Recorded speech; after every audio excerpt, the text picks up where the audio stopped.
Mga gusto nga po magluto dyan ay kumuha na po kayo ng ballpen at papel at ililista nyo mga ingredients na gagamitin ko po dito sa ating lulutuin ngayong araw. Ang tawag nga po sa lulutuin natin ngayong araw ay putsero. Napakasarap nito mga kadadi, kaya tara samahan nyo na ako magluto.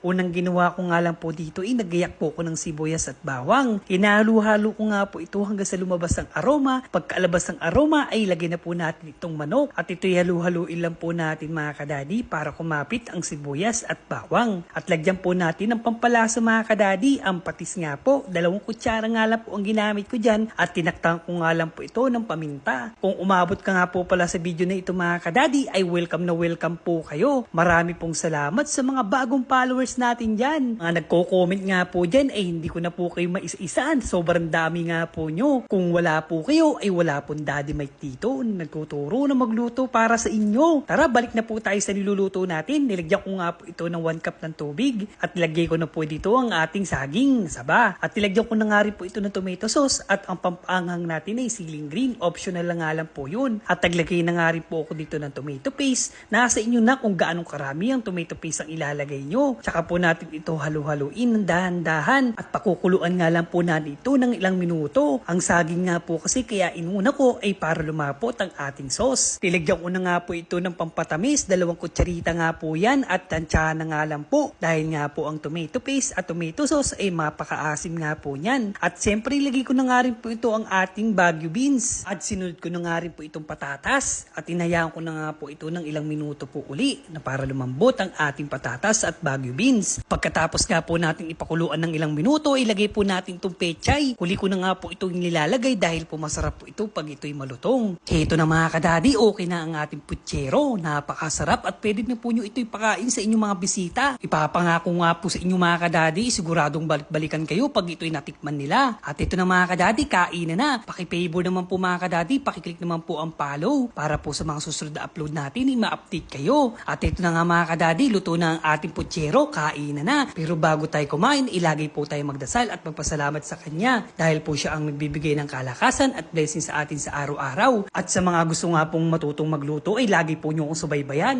Eri po si Daddy Mike na laging nagsasabing mas piliin yung laging masaya at wag po natin isama ang stress sa ating buhay. Hanggang dito na lang. Bye-bye po!